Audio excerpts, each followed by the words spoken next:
जा।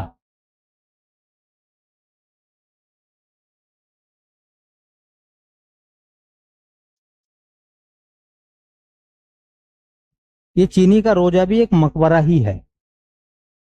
बस याद रखना, सवाल पूछे जाएंगे यहां से कि चीनी का रोजा कहाँ है। तो स्थान कहाँ है? आगरा में। और आगरा कहाँ है? उत्तर प्रदेश में। अच्छा, आगरा किस नदी के किनारे पर है? बोलो। अच्छा, यमुना के बाएं किनारे पर है कि दाएं किनारे पर है? बोलो। यमुना के बाएं पर है, दाएं पर है? बाएं पर है। सही पता है? हैं? देखिए, यमुना पार करने के बाद में आगरा है, दाएं पर।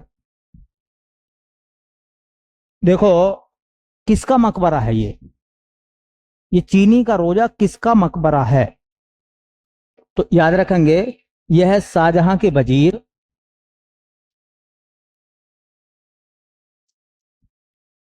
यह है शाहजहां के वजीर अफजल खान सिराजी का मकबरा है।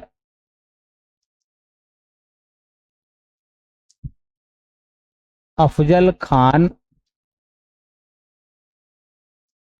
सिराजी का मकबरा है।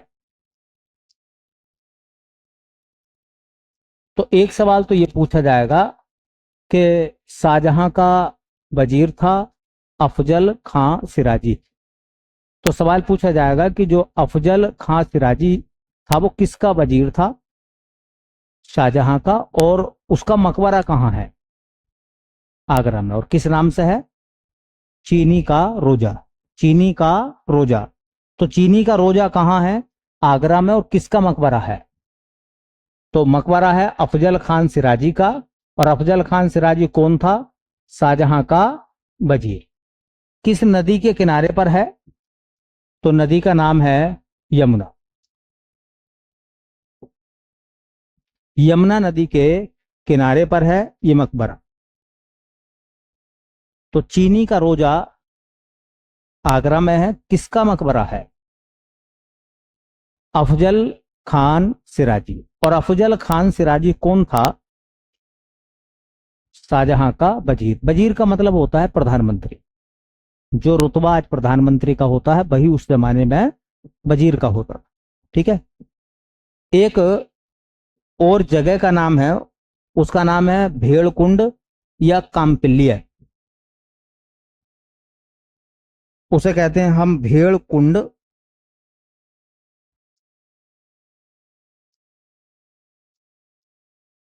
या कहते हैं काम्पिल्य।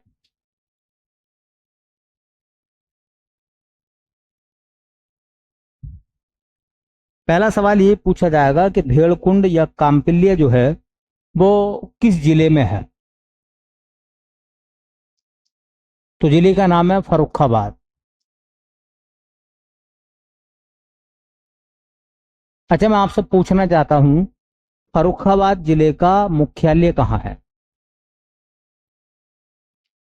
फर्रुखाबाद जिले का मुख्यालय किसी को पता है?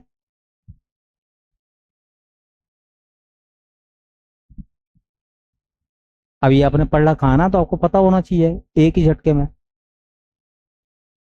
अच्छा बताओ फिर,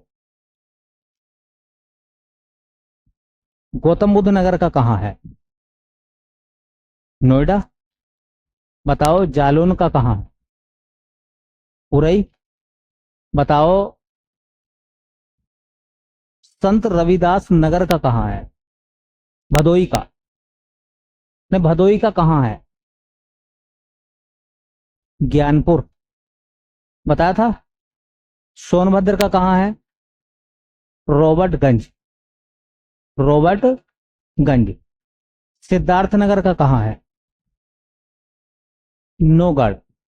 अमेठी का कहाँ है? गोरीगंज।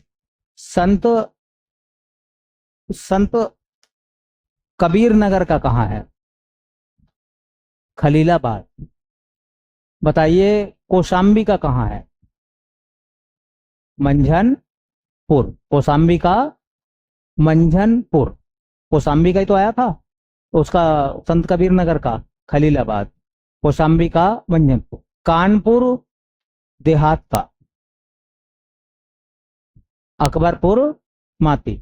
अंबेडकर नगर का अकबरपुर। ये तो 13 नाम थे, मैंने सब रिवीजन करा दिया आपका। इनके हेडक्वार्टर जरूर याद रखें, इस बार भी पेपर में आया था खलीलाबाद, ऐसी पूछ लेंगे आगे। चलिए, फर्रुखाबाद जो था, ये जो फर्रुखाबाद है, याद रखेंगे। फर्रुखाबाद का संस्थापक कौन था?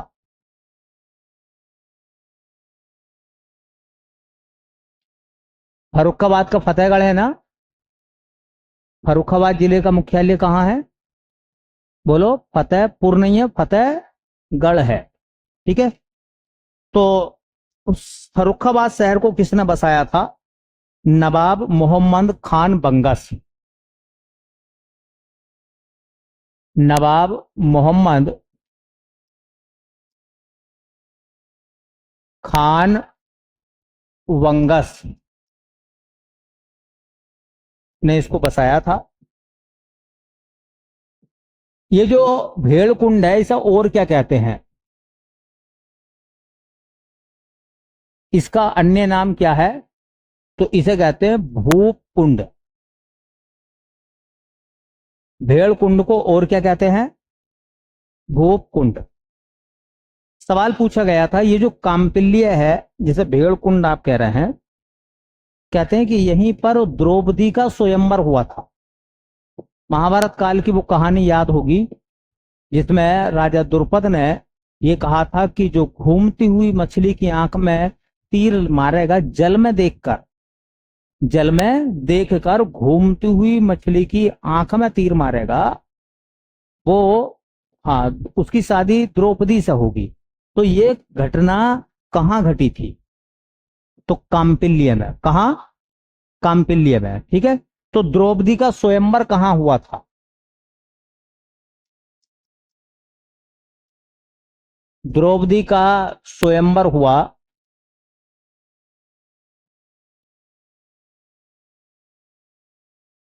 द्रौपदी का स्वयंवर हुआ था कहाँ? काम्पिल्य में।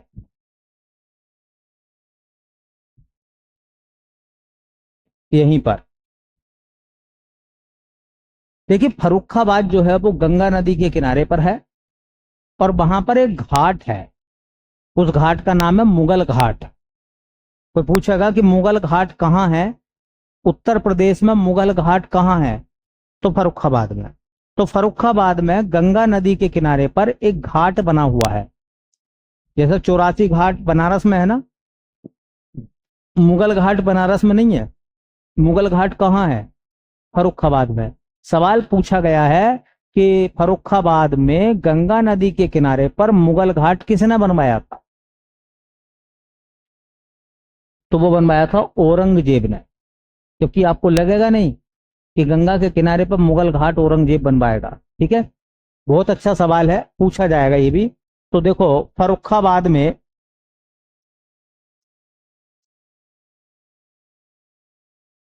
फर्रुखाबाद में गंगा नदी के किनारे पर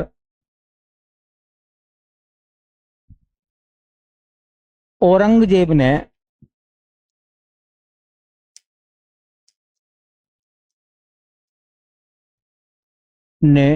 मुगल घाट बनवाया था।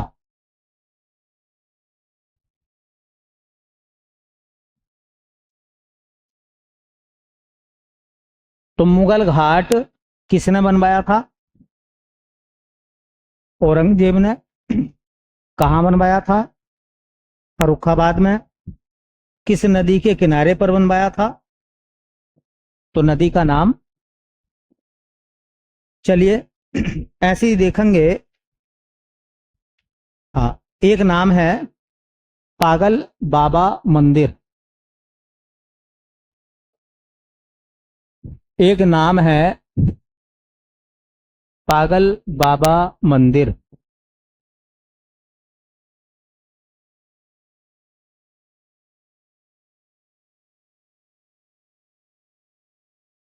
पागल बाबा मंदिर। पहला सवाल ये बनेगा कि पागल बाबा मंदिर कहाँ है। तो मथुरा में कई सारी जगह हैं। वो कहेगा वृंदावन में है, गोकुल में है, ठीक है, गोकुल में है, बरसाने में है, मथुरा में है, कहाँ है। तो जिला तो मथुरा है और जहां मंदिर है वो है वृंदावन। तो स्थान वृंदावन और कहाँ है, जिले का नाम मथुरा। इसका निर्माण किसने कराया था। तो इसका निर्माण कराया था पागल बाबा ने। उन्हें पागल बाबा कहते थे। कितने मंजिला इमारत है। कहते हैं ये 11 मंजिला इमारत है। किससे बनाया गया है। सफेद संगमरमर से, व्हाइट मार्बल से इसको बनाया गया है। ठीक है। तो इसमें क्या लगाया गया भाई। तो सफेद संगमरमर। यह सफेद संगमरमर से बना है।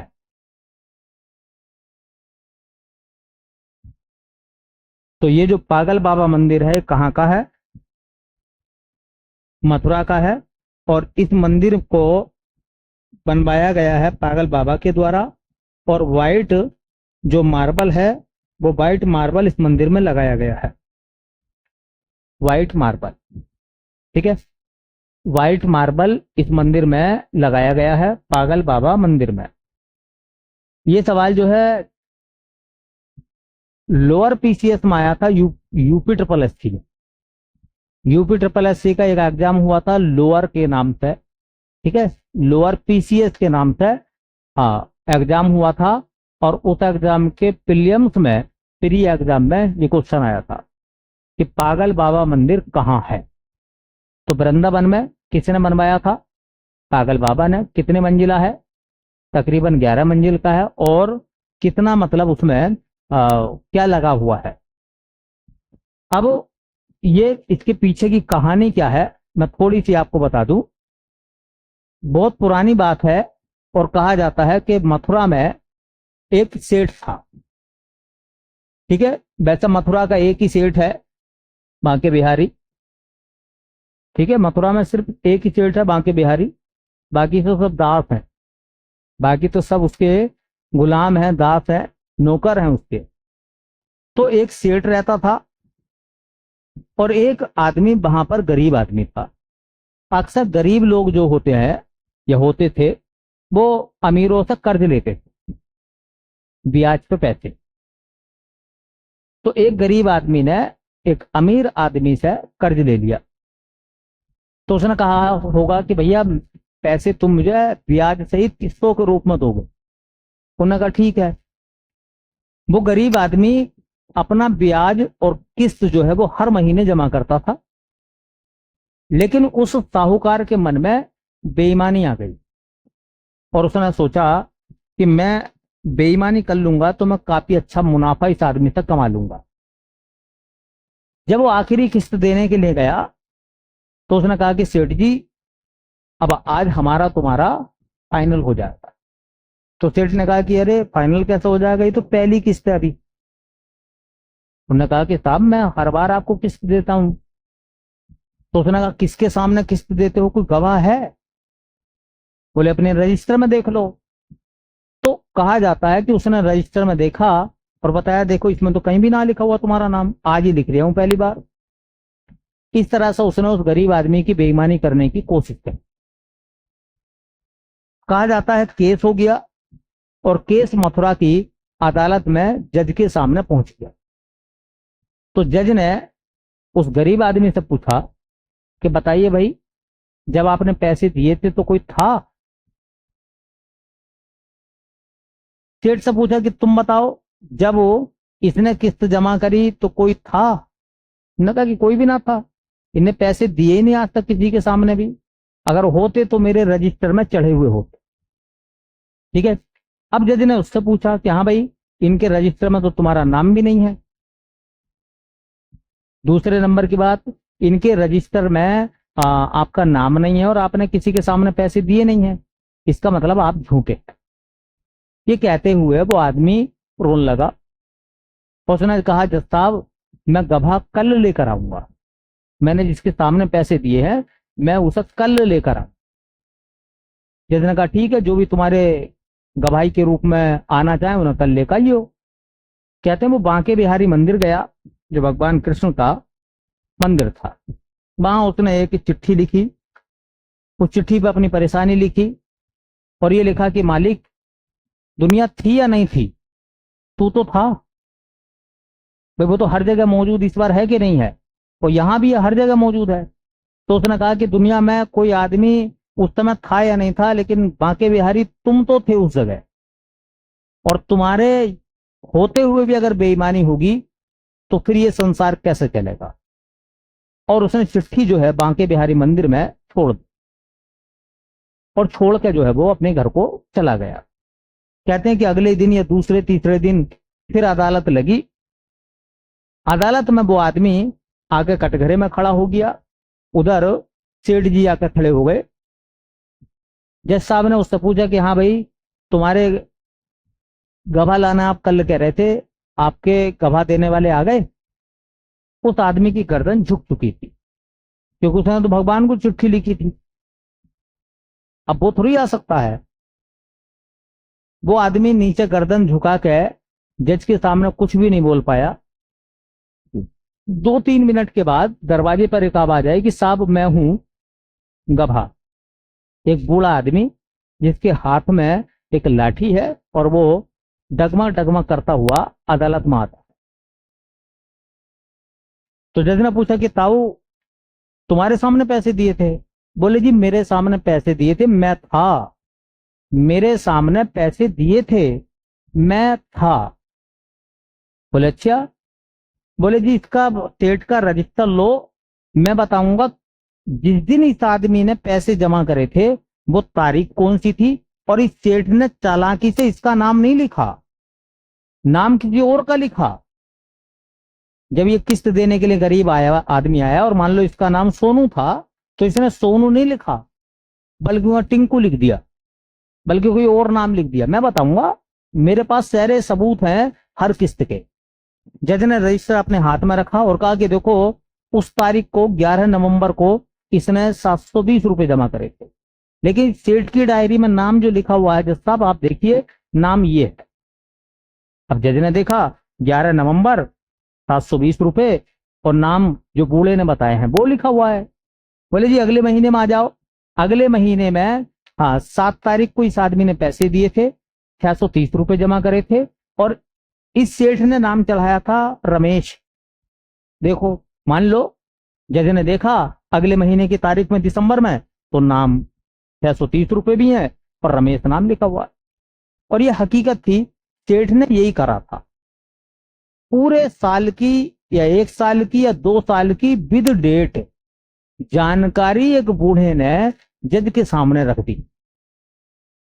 अब ये तो पर्दाफाश हो चुका था कि सेठ झूठ बोल लिया है।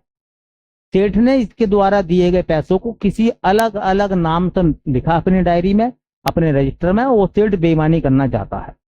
जज ने फैसला सुनाया कि सेठ झूठा है और सेठ पे पनिश करा जाएगा, सेठ को दंडित करा जाएगा और इस आदमी को बाइज्जत बरी करा जाएगा। अदालत खत्म हो गई, लेकिन जज के दिमाग में एक सवाल बैठा हुआ था कि यार ये आदमी एक ऐसा आदमी है जो अपनी उम्र के अंतिम पड़ाव पर है, और अंतिम पड़ाव पे तो आदमी की बुद्धि वैसे भी जीर्ण हो जाती नहीं हो जाती, कमजोर पड़ जाती है। एक आदमी को इतनी सारी तारीख, इतने सारे रुपए और इतने सारे नाम बिना देखे कैसे याद हो सकते हैं? इनने लिखे नहीं है। अगर ये गवाह होगा, बुढ़ा आदमी बैठा होगा, तो इसने नाम ही तो सुना होगा, इसने तारीख और रुपए कैसे ध्यान कर ली? अदालत खत्म हुई, बूढ़ा जा चुका था जो व्यक्ति थे वो, और कहते हैं कि वो जज उस व्यक्ति को रोक लेते हैं जो कटघरे में था, पहले गरीब आदमी। वो सब पूछा उन्होंने, क्या तुम इस बूढ़े आदमी को जानते थे जो कटघरे में आया था? उन्होंने कहा कि मैंने तो कभी नहीं देखा। बोले ये तो तुम्हारी गवाही देकर गए और सही बता के गए। तो उनका कि मैंने इन्हें कभी नहीं देखा। बोले अच्छा, तो बोले कौन आदमी था? बोले साहब मुझे खुद नहीं पता आदमी कौन था, लेकिन मुझे तो ये पता था कि मेरा काम हो गया, भाई मेरी बेईमानी बच गई। मैंने तो साहब इतना करा था, कल परसों जब आपने अदालत में ये कहा था कि तुम गवाह लेकर आइयो, मैंने बांके बिहारी के चरणों में एक चिट्ठी रखी थी।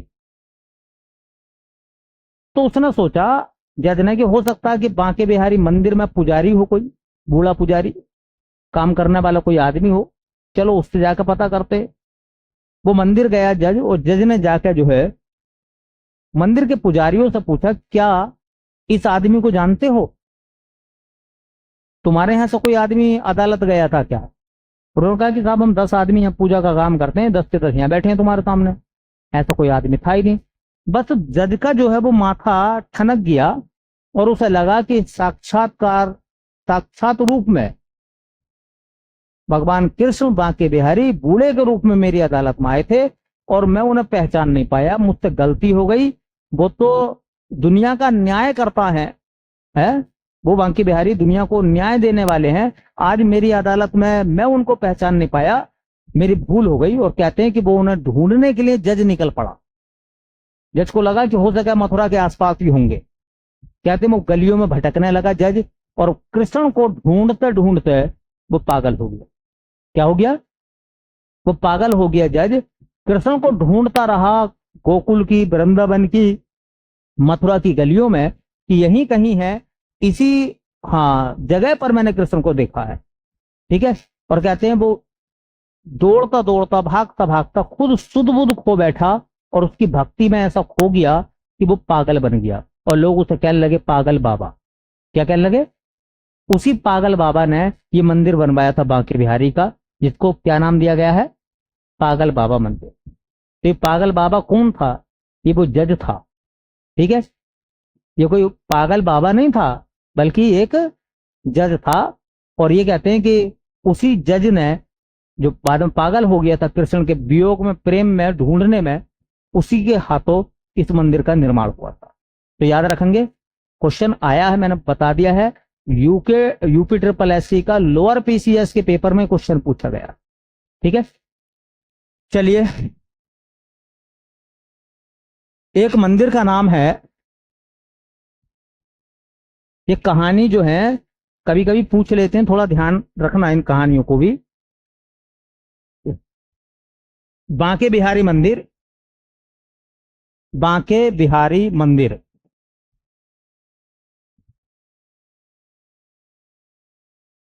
बांके बिहारी मंदिर।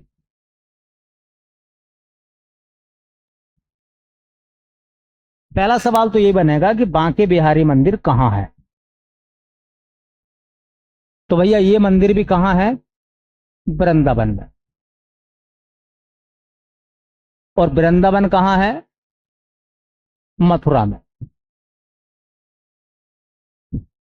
इस मंदिर का निर्माण बहुत समय पहले इस मंदिर का निर्माण कराया गया था स्वामी हरिदास द्वारा। स्वामी हरिदास, आपने नाम सुना होगा तानसेन का, सुना नाम तानसेन का? तो तानसेन के जो गुरु थे वो हरिदास थे, और वो कृष्ण के अनन्य भक्त थे, भगवान कृष्ण के हाँ बहुत बड़े अ, भक्त थे वो। और तानसेन जो है वो इन्हीं का शिष्य था। तानसेन के गुरु का नाम आता तो हरिदास, कहाँ के? वृंदावन के। कहते हैं कि तानसेन को राग उन्होंने सिखाया था, ध्रुपद। किस शैली में गाते थे? ध्रुपद शैली में। तो हरिदास की शैली क्या थी? ध्रुपद शैली में वो गाते थे। कहते हैं कि एक बार तानसेन अकबर के दरबार में संगीत के साथ गा रहा था, तो अकबर ने बड़े खुश होकर कहा कि तानसेन, इस दुनिया में तुम जैसा कोई कलाकार नहीं है जो तुम्हारी तरह गा सके। तो तानसेन ने कहा कि साहब गुस्ताखी माफ हो, मुझसे भी बड़े कलाकार हैं मेरे उस्ताद। बोले क्या नाम है? बोले तानसेन। बोले तो यार किसी दिन दरबार में बुला के लाओ, दरबार में बुला के लाओ, सुनते हैं उनको भी कितना अच्छा गाते हैं, देखेंगे। तानसेन राजा का फरमान लेके अपने गुरु हरिदास के पास गए और उन्होंने कहा कि गुरु जी को सत सत प्रणाम हो, कोटि कोटि नमन हो। उन्होंने आशीर्वाद दिया और पूछा कि तानसेन कैसा आना हुआ है? तो कहा गुरु जी बादशाह का हुक्म है, उन्होंने कहा है कि वो आए और एक बार एक दिन दरबार की शोभा बढ़ाएं। तो उन्होंने कहा कि तानसेन तुम्हें तो पता है कि मैं दरबारों के लिए नहीं गाता, मैं राजाओं को रिझाने के लिए नहीं गाता, राजाओं को खुश करने के लिए नहीं गाता हूं, मैं तो सिर्फ कृष्ण को खुश करने के लिए गाता हूं। अगर तुम्हारे राजा को मेरा राग सुनना है तो कहिए कि किसी दिन वो मेरी कुटी में आए, मेरे आश्रम में आए, राजनीति की जूतियां जो है 1 किलोमीटर दूर रखें, रथ रब्बे छोड़ कर आए, ठीक है, एक आम इंसान की तरह आवे, जमीन पर बैठे मेरा राग सुन सकते हैं। एक तो देखिए उस राजा अकबर जैसे महान राजा की बात जो चलती है, उसको आप देखिए कि एक राजा है और एक तानसेन के गुरु हैं हरिदास, कितनी बड़ी खुददारी है कि मैं राज दरबार में नहीं गाता। आज को कहने लगे प्रधानमंत्री आवास में जाकर गाना सुनाना तुम्हें, आदमी ये लेटर मिलते बावला हो जाएगा है कि प्रधानमंत्री के यहाँ सुनाएंगे यार, प्रधानमंत्री कुर्सी डाले बैठे हैं या कोई बड़ा आदमी कुर्सी डाले बैठा है और वो सुना रहे हैं साहब बैठ के, ठीक है। और उन्होंने ठुकरा दिया प्रस्ताव कि मैं राजाओं के लिए नहीं गाता हूं, मैं सिर्फ उस मालिक के लिए गाता हूं।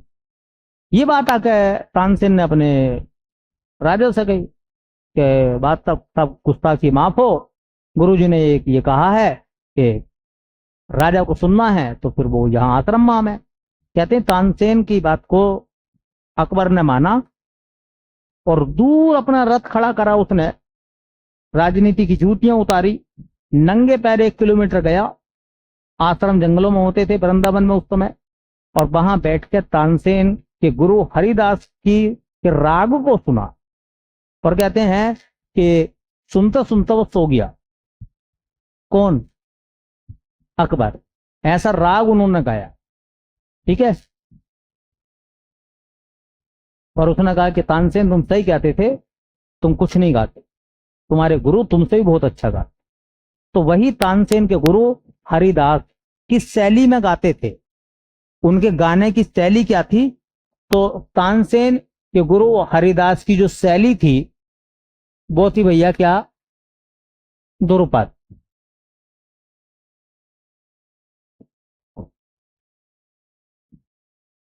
बांके बिहारी मंदिर किस देवता का मंदिर है? तो भगवान कृष्ण।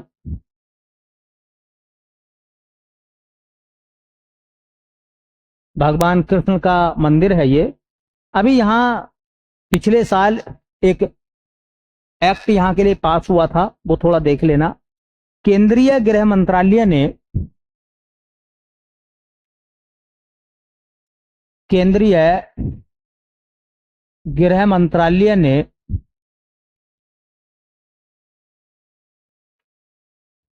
इस मंदिर को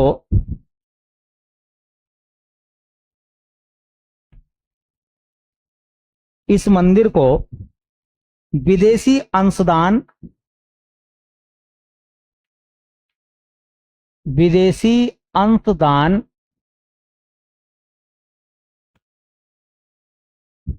विनिमय अधिनियम विनिमय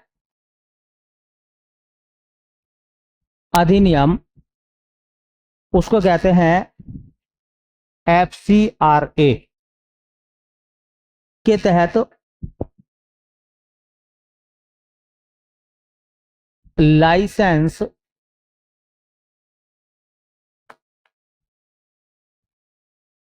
दिया है कि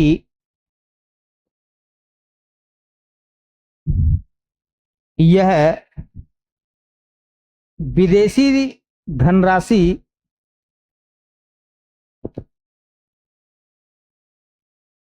विदेशी धनराशि प्राप्त कर सकता है। अब इस टर्म का मतलब क्या है, इसको आप थोड़ा समझेंगे, इस एक्ट में क्या प्रावधान थे, इनको भी आप एक बार देखेंगे।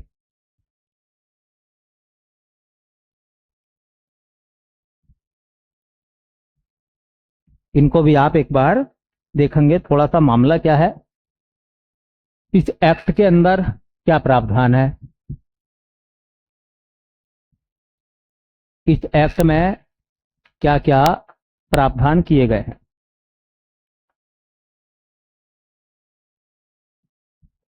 ठीक है, देखो ऐसा होता है, मैं आपको बता दूं, जो मंदिर या धार्मिक स्थल होते हैं तो वहां पर एक गुल्लक होती है, नहीं होती?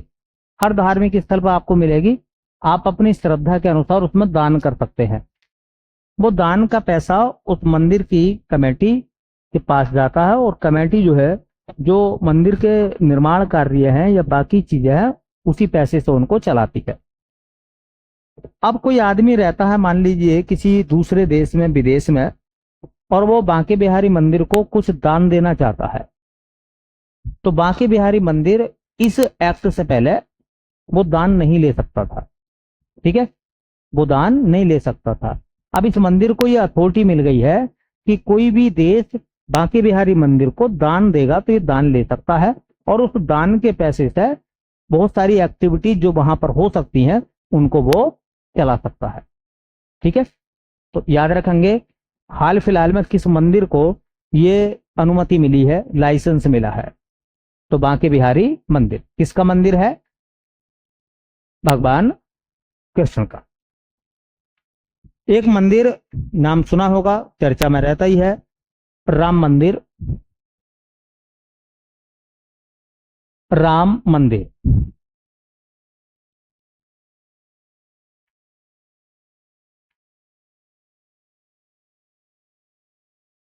राम मंदिर। भाई राम मंदिर कहाँ है? तो राम मंदिर कहाँ है भैया? अयोध्या में।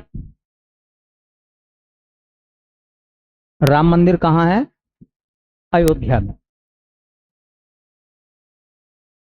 अयोध्या का पुराना नाम क्या है? अयोध्या का पुराना नाम क्या है? तो साकेत। किसका नाम है पुराना? अयोध्या का पुराना नाम क्या है? साकेत। मैथिली शरण गुप्त ने लिखा है कि देख लो साकेत नगरी है यही, स्वर्ग से मिलने गगन में जा रही। ठीक है, तो साकेत अयोध्या का ही नाम है। ठीक है, अयोध्या का पुराना नाम क्या है? साकेत। तो पहले साकेत था, फिर अयोध्या था, फिर नाम पड़ गया उसका फैजाबाद। जब मुस्लिम आक्रमण हुए तो भारत पर, फैजाबाद, उसी फैजाबाद को बदलकर अब नाम रखा गया है अयोध्या धाम। क्या नाम रख दिया है? अयोध्या धाम। अच्छा, राम मंदिर किस नदी के किनारे पर है? तो नदी का नाम है सरयू। भगवान राम ने जो जल समाधि ली थी वो कहां ली थी? सरयू नदी में ली। भगवान राम ने जल समाधि ली थी। जल समाधि, जल के नीचे बैठ के, हाँ, तपस्या करना और प्राण त्याग देना, उसे कहते हैं जल समाधि। क्या कहते हैं? हाँ, तो जल समाधि राम ने ली थी, कहां? अयोध्या में। ठीक है, देखिए ये जो मंदिर है, इस मंदिर का वास्तुकार कौन है? अयोध्या के राम मंदिर का वास्तुकार कौन है? तो उनका नाम है, हाँ, चंद्रकांत सोमपुरा व उनके बेटे आशीष सोमपुरा। चंद्रकांत सोमपुरा एंड सन्स, मतलब चंद्रकांत सोमपुरा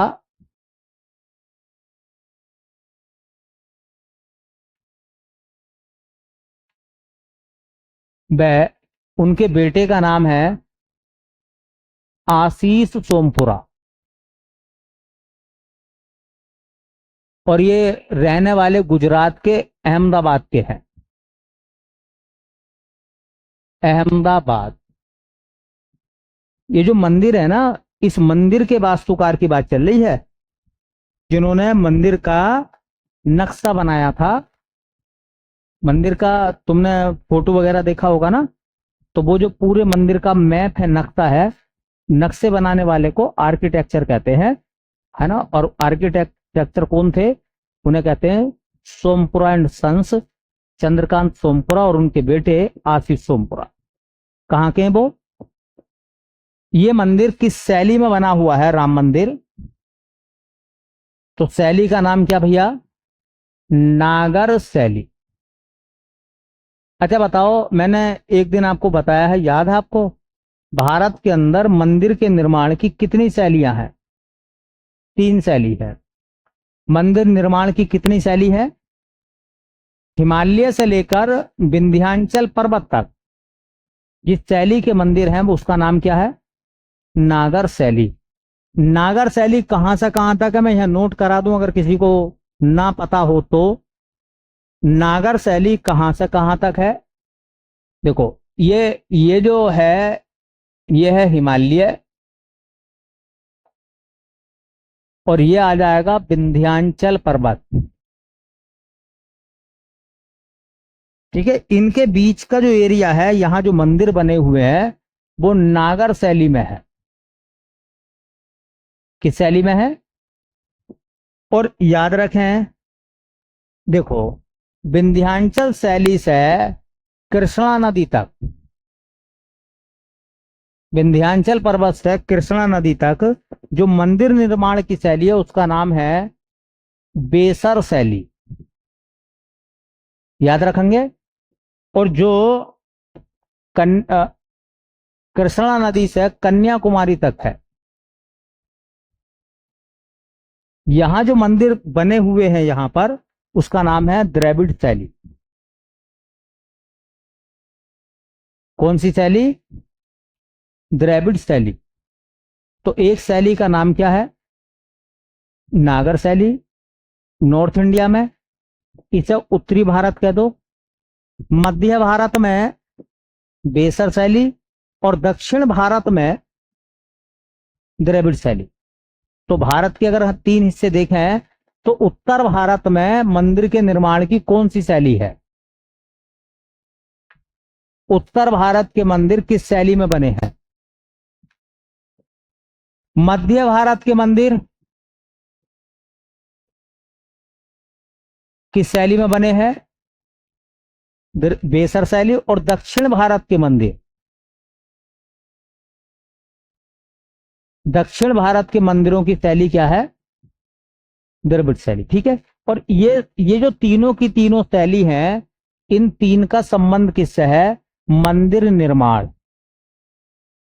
मंदिर, हर जगह के मंदिर के स्ट्रक्चर में अंतर है। तो नागर शैली के मंदिर जो है ना, इनकी 2 खास क्वालिटी है। पता कौन कौन सी? एक तो इनमें होगा मंडप। मंडप जानते हैं क्या होता?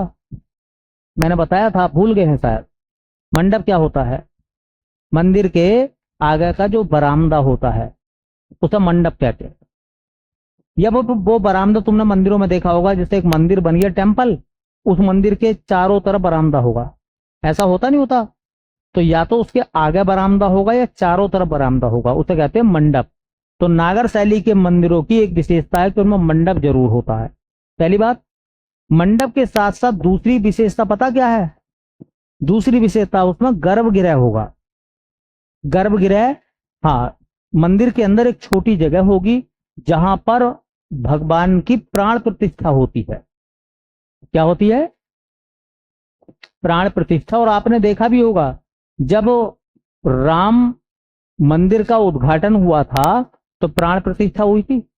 उस प्राण प्रतिष्ठा में जहां सिर्फ 4 या 5 लोग मौजूद थे, मुख्य पुजारी मौजूद थे, भगवान राम के गर्भगृह में प्रधानमंत्री मौजूद थे, योगी जी मौजूद थे, शायद एक आधा आदमी, एक आधा व्यक्ति और था। वो जगह गर्भगृह कहलाती है जहां देवताओं को स्थापित किया जाता है। याद रख लेना, कभी क्वेश्चन पेपर में आ जा, है ना, कि बताओ इनमें से कौन सी नागर शैली के मंदिरों की विशेषता नहीं है। ठीक है। तो उनमें एक गर्भगृह होता है और एक मंडप जरूर पाया जाएगा। ठीक है, तो ऐसी याद रखें, ये जो शैली है राम मंदिर के निर्माण की, इस शैली का नाम क्या है? नागर शैली। और सुनिए, यहां जो राम मंदिर बना हुआ है, इसके मूर्तिकार कौन है? राम मंदिर में जो भगवान राम की, हाँ, लगभग 5 साल के बच्चे की जो प्रतिमा बनाई गई थी, मूर्ति बनाई गई थी, जिसकी प्राण प्रतिष्ठा हुई थी, है ना, तो उसके मूर्तिकार कौन है? तो उनका नाम है अरुण योगी राज, और वो मैसूर के रहने वाले हैं। अरुण योगी राज, अरुण योगी राज कहाँ के रहने वाले हैं? मैसूर, कर्नाटक। इन्होंने मंदिर की जो मूर्ति है उसको बनाया है। भगवान राम की प्राण प्रतिष्ठा कब हुई थी? पिछले साल तो हुई थी, 2024 में। कब हुई थी? हाँ, तो देखिए, हाँ, भगवान राम की प्राण प्रतिष्ठा कब हुई थी?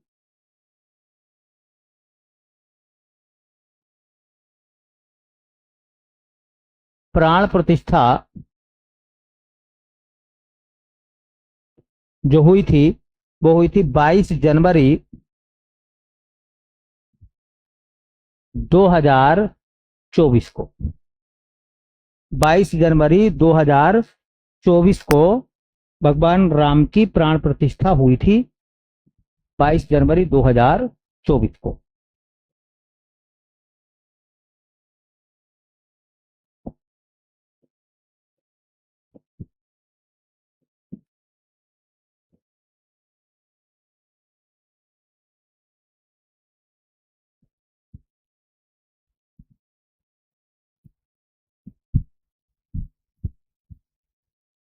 ठीक है, तो थोड़ा सा याद रखेंगे, एक दो चार नाम और हैं, कल देख के उसको 5-7 मिनट में एंड कर देंगे। ठीक है, तो ये सब इमारतें हैं, थोड़ी ध्यान से देख लेना। स्टेटमेंट पर सवाल आ रहे हैं, थोड़े से मुश्किल जरूर हो रहे हैं। ठीक है, चलो भाई।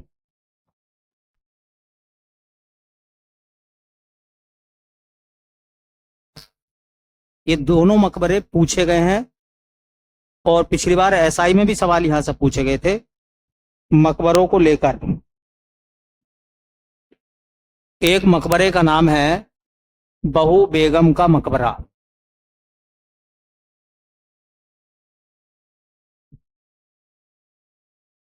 बहू बेगम का मकबरा।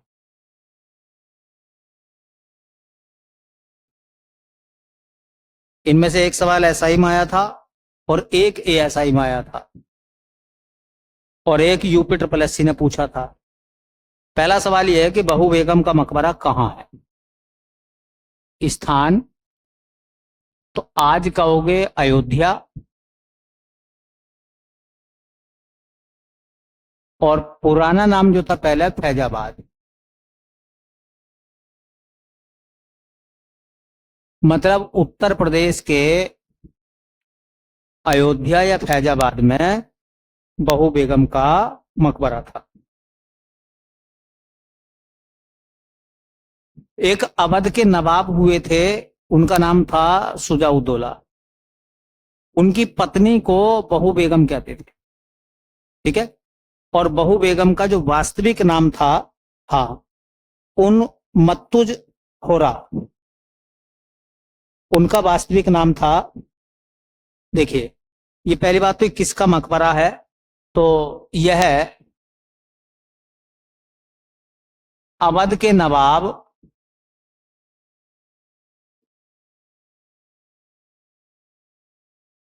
सुजाउद्दौला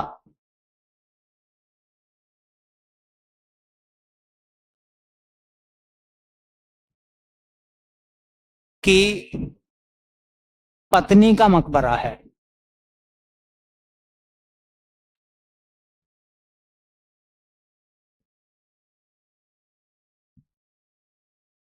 जिनका वास्तविक नाम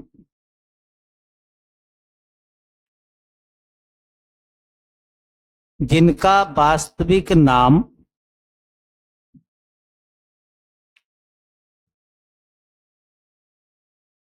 उन मतुज जोहरा, उन मतुज जोहरा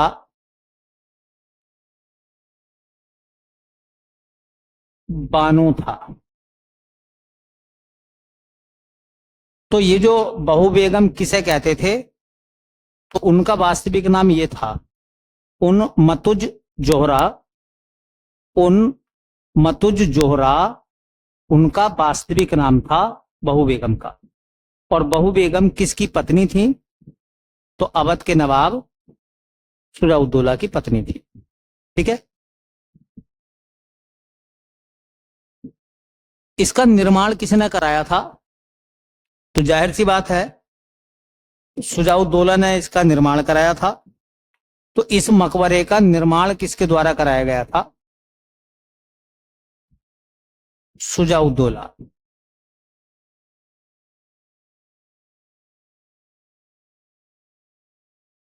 शुजाउद्दौला ने इसका मकबरे का निर्माण कराया था।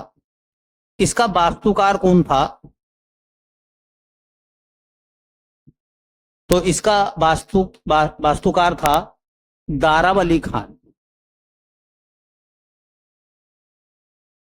दाराब अली खान कहते हैं ये अपने जमाने में अयोध्या की सबसे ऊंची इमारत थी। अयोध्या की सबसे ऊंची इमारतों में किसका नाम शुमार था, बहू बेगम का मकबरा। ये सबसे ज्यादा ऊंचा था, लगभग 42 मीटर की हाइट थी इसकी।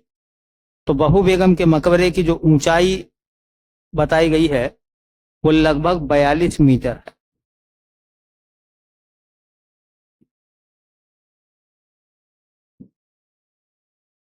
तो एक तो बहू बेगम का मकबरा है, एक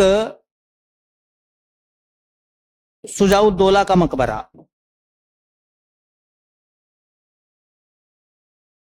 शुजाउद्दौला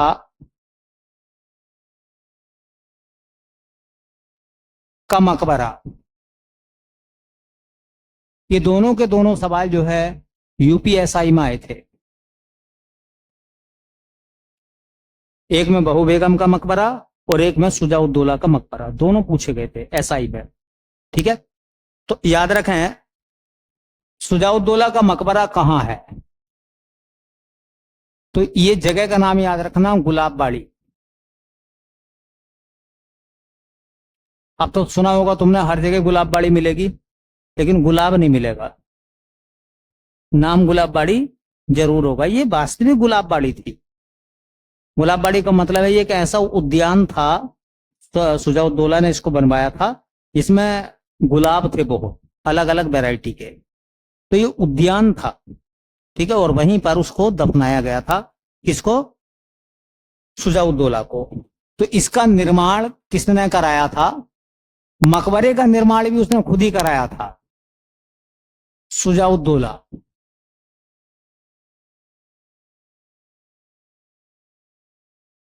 मकबरे का निर्माण भी, जैसे तुमने एक नाम सुना होगा ना, शेरशाह सूरी का मकबरा सासाराम में है। वो शेरशाह सूरी ने बनवाया था अपने मरने से पहले। तो अपने बच्चों से कहा होगा कि देखो जब मैं मरूं कहीं लाकर दफनाइयो मुझे। तो ऐसी इसने अपने मरने से पहले गुलाबबाड़ी में क्या करा था, मकबरा बनवा दिया था। और अपने बच्चों से कहा होगा कि मेरी डेथ तो होगी एक न एक दिन, ध्यान रखिए इस बात का, है ना, कभी किसी दूसरे कब्रिस्तान में ले जाओ। ठीक है। तो यहीं दफनाना। तो इस मकबरे का निर्माण भी इसने कराया है। और ये गुलाबबाड़ी है कहाँ, किस जिले में है ये मकबरा, तो चूंकि आपको पता है अवध की पहली राजधानी फैजाबाद थी, तो फैजाबाद या अयोध्या, अयोध्या या फैजाबाद।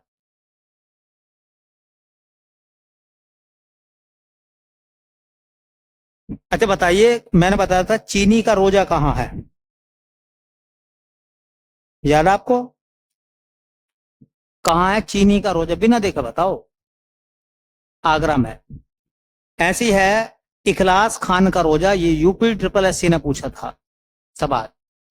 इखलास खान का रोजा, रोजा मकबरे को कहते हैं, याद रखें। इखलास खान का रोजा, रोजा मीन्स मकबरा, कहां है? ये सवाल यूपी ट्रिपल एससी ने पूछा था, तो ये बदायूं में है। कहां है? बदायूं में। इसका निर्माण कब हुआ था? तो इसका निर्माण हुआ था 1690 में। कहते हैं इसकी लंबाई कितनी है मकबरे की?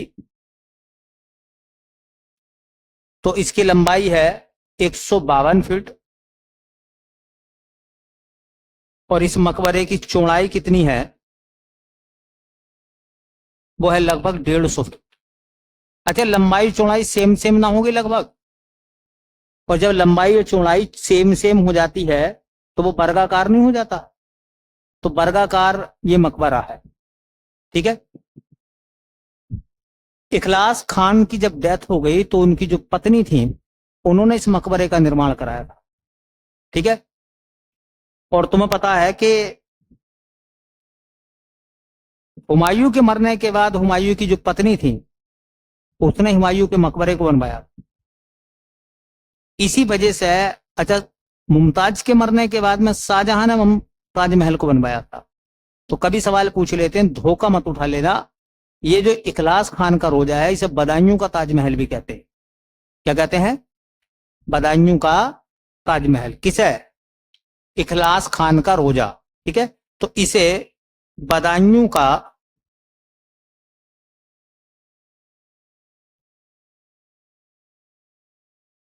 ताजमहल भी कहते हैं।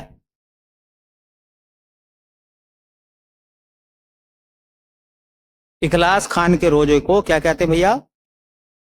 बदायूं का ताजमहल। क्योंकि भारत का ताजमहल तो आगरा में ही है ना। विश्व का ताजमहल ताजमहल एक ही है कायदे में अगर देखा जाए तो, बाकी तो सब उपनाम है। तो बहू बेगम का मकबरा,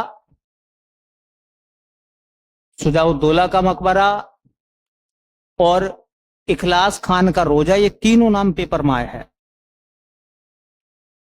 ऐसी एक नाम है, हाँ, उसको हम कहते हैं खुसरो बाग।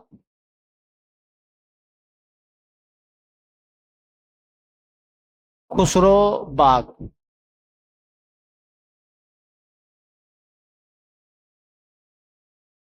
सबसे इंपॉर्टेंट सवाल तो यही है कि खुसरो बाग कहां है? तो वह है प्रयागराज में।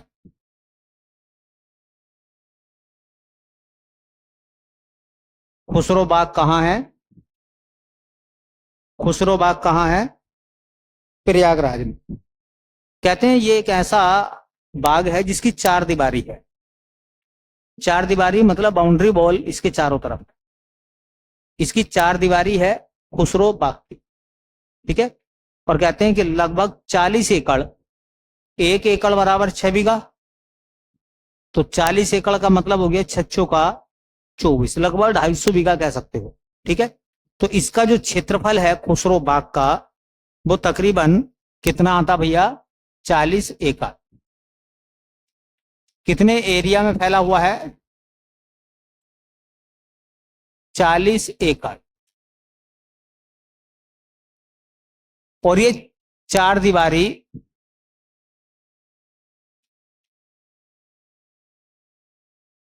इसके चारों तरफ चार दीवारी है।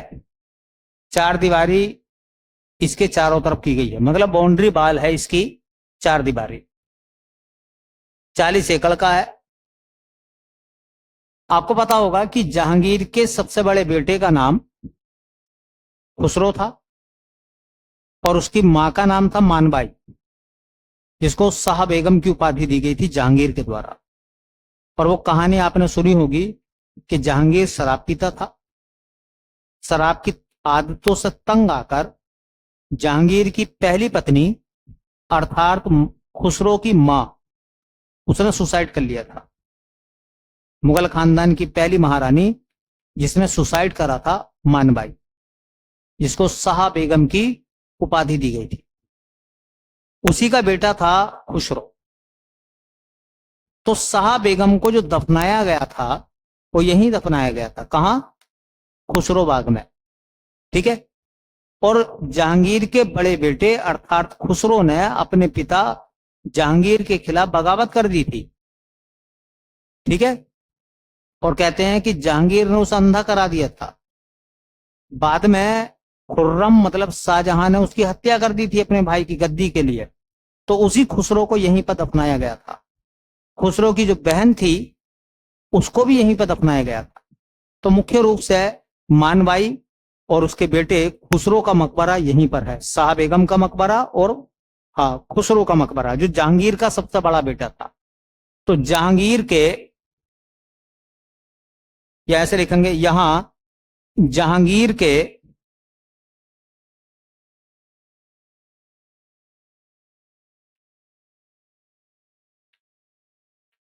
सबसे बड़े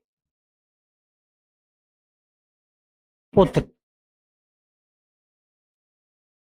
खुसरो का मकबरा है।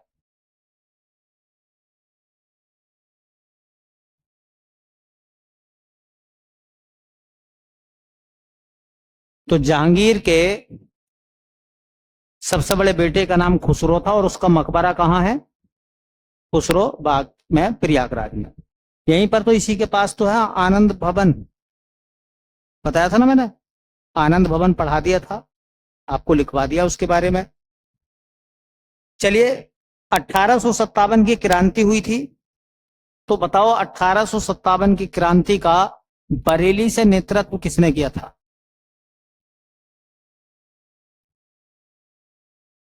1857 की क्रांति का बरेली से किसने नेतृत्व किया था? बरेली से। बताओ, इतनी मोटी बात आपको याद नहीं है, पढ़ा दिया भैया। खान बहादुर खान। और इलाहाबाद से मौलवी लियाकत अली। तो मौलवी लियाकत अली ने 1857 की क्रांति का प्रयागराज से जहां से नेतृत्व किया था वो जगह का नाम क्या था? खुसरो बाग। ये लियाकत अली जो थे, मौलवी लियाकत अली, उनकी सेना की छावनी थी यहां पर 1857 की क्रांति में। जैसे मैंने केसर बाग बताया था, कहां है केसर बाग? लखनऊ में। तो लखनऊ का जो केसर बाग है, तो बेगम हजरत महल ने 1857 की क्रांति का नेतृत्व केसर बाग से तो करा था, लखनऊ के। तो ये लिखेंगे 1857 की क्रांति में, 1857 की क्रांति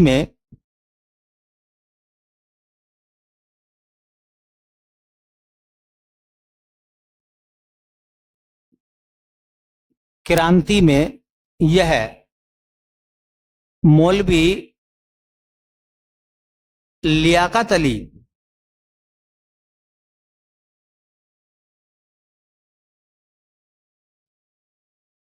की सेना का मुख्यालय था।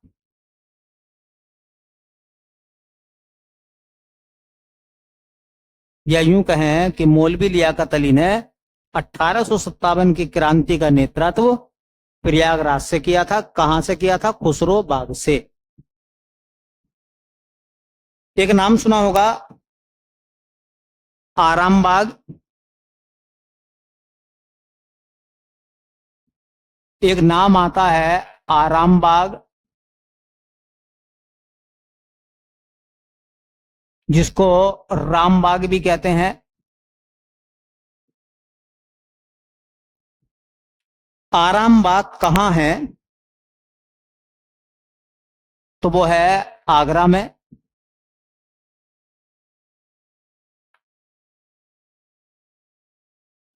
आरामबाग का निर्माण किसने कराया था? तो आरामबाग को बनाया गया था बाबर के द्वारा। जब उसने 1526 में पानीपत की पहली लड़ाई जीत ली थी, तो आगरा में उसने एक उद्यान बनाया था, आरामबाग। देखो, मुगलों के द्वारा सबसे पहला उद्यान कौन सा बनाया गया था? उद्यान जानते हैं? बगीचा, जो मुगलों ने सबसे पहला बनवाया था। यह कहते हैं सबसे पहला मुगल उद्यान कौन सा था? तो वो था आरामबाग। ठीक है, तो यह भारत का सबसे पुराना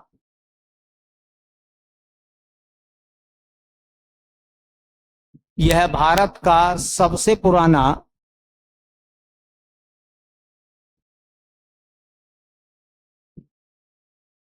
मुगल उद्यान है।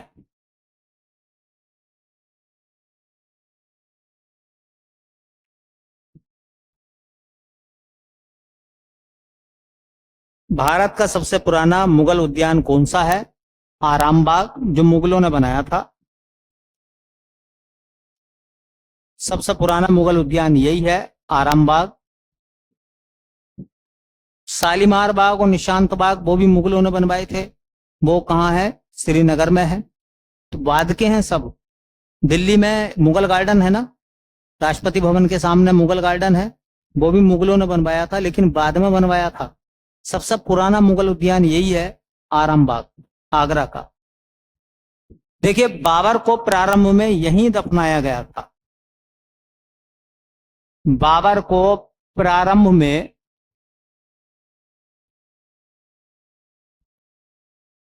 यहीं दफनाया गया था। शुरू में बाबर को कहां दफनाया था और बाद में कहां ले जाकर दफनाया था? बाबर का मकबरा कहां है? काबुल में। तो शुरू में आरामबाग में दफनाया गया था और बाद में काबुल ले गए थे उसको। ठीक है, इसका और अन्य नाम क्या है? आरामबाग को और क्या कहते हैं? तो इसको कहते हैं भैया बाग ए गुल अफशान। बाग ए गुल अफशान इसी का पुराना नाम है, या इसी का नाम है बाग ए गुल अफशान। आरामबाग को बाग ए गुल अफशान भी कहते हैं। चलिए, अंतिम कड़ी, आखिरी पॉइंट, और उसकी तरफ हम लोग चलते हैं।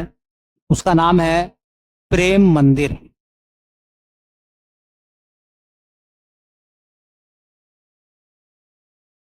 प्रेम मंदिर कहां है? यह सवाल ऐसा ही में आ गया था प्रेम मंदिर का। प्रेम मंदिर कहां है? तो वो है वृंदावन। और वृंदावन किस जिले में है? मथुरा में। कहते हैं इसका निर्माण कब हुआ था?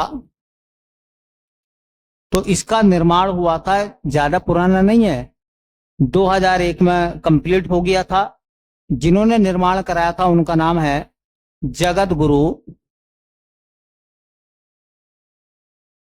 कृपालू जी महाराज। कृपालू जी महाराज। सैकड़ों एकड़ में है ये मंदिर। और याद रखें, जिस समय बना था 100 करोड़ रुपए की लागत आई थी इसमें। कितने? 1 करोड़ 2 करोड़ नहीं, पूरे 100 करोड़। 100 करोड़ की लागत से बना था। और इसकी जो हाइट है तकरीबन वो आती है 125 फीट। कितनी ऊंचाई है? 125 फीट। तो इसकी जो हाइट है, ऊंचाई मंदिर की, वो है लगभग 125 फीट। इसकी हाइट है 125 फीट। ठीक है, तो ये हो गई हमारी सभी इमारतें उत्तर प्रदेश की।